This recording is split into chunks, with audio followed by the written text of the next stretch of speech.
Welcome to STV. నేను మీ అభి. ఇందిరమ్మ ఇళ్ల నిర్మాణం వేగవంతం చేయాలి. ఏ గ్రామంలోనే తాగునీటి సమస్య రావద్దు. జూన్ చివరి నాటికి వరంగల్ సూపర్ స్పెషాలిటీ హాస్పిటల్ పని పూర్తి కావాలి. మణికొండ డంపింగ్ యార్డుకు శాశ్వత పరిష్కారం. రివ్యూ మీటింగ్లో మంత్రులు పొంగులేటి, కొండా సురేఖ, సీతక్క, వేం నరేందర్ రెడ్డి.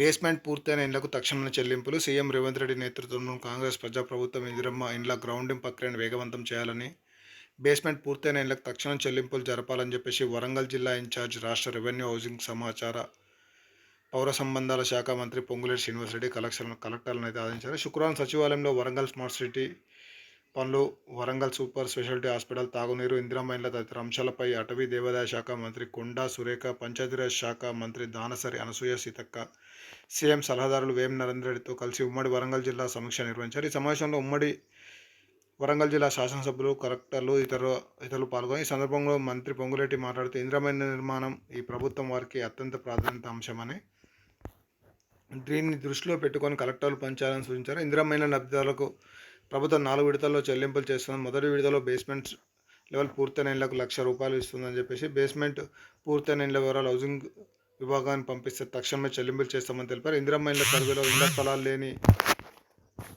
ఇక్కడ చూసుకోవచ్చు. మనం చాలామంది ఇందిరమ్మ ఇళ్ళ గురించి డబుల్ బెడ్రూమ్ గురించి అడుగుతున్నారు కాబట్టి మళ్ళీ వీడియో అయితే నేను చేస్తున్నాను మీకు. ఇక్కడ చూసుకోవచ్చు ఇందిరమ్మ ఇండ్ల సర్వేలో, ఇక్కడ నుంచి ఇక్కడ చూసుకోవచ్చు మనం.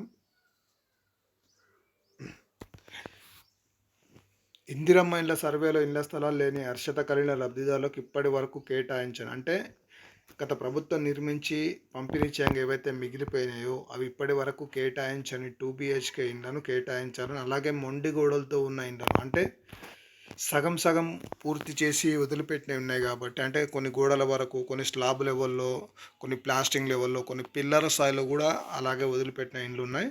వాటిని పూర్తి చేయడానికి కాంట్రాక్టర్లు ముందుకు రాని పక్షంలో లబ్ధిదారులే ఆ ఇండ్లను పూర్తి చేసుకోవడానికి అవసరమైన ఆర్థిక సాయాన్ని ప్రభుత్వమే చెల్లిస్తుందని చెప్పి తెలిపారు. దీన్ని దృష్టిలో పెట్టుకొని లబ్ధిదారులు ఎంపిక చేసి ఇండ్లను కేటాయించాలని సూచించారు.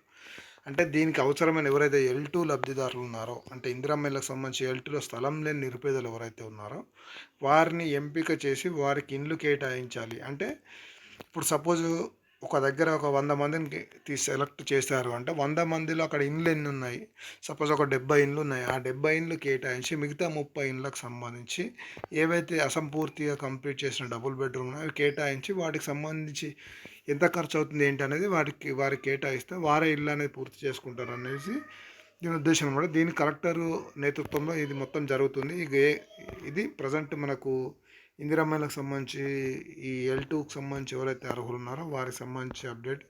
మరి ఇందిరమ్మల గురించి ఏ చిన్న అప్డేట్ ఉన్నా మీకు ఎప్పటికప్పుడు మేము చెప్పే ప్రయత్నం అయితే చేస్తాం. చూద్దాం మరి ప్రభుత్వం ఇది మనకున్న సమాచారం ఏంటంటే నెక్స్ట్ మంత్ అంటే ఏప్రిల్లో ఈ డబుల్ బెడ్రూమ్ కేటాయించే ఛాన్స్ అయితే ఎక్కువ ఉంది. దీనికి సంబంధించిన అప్డేట్ ఉంటే మరొక వీడియో చేస్తాం. Thank you for watching STV.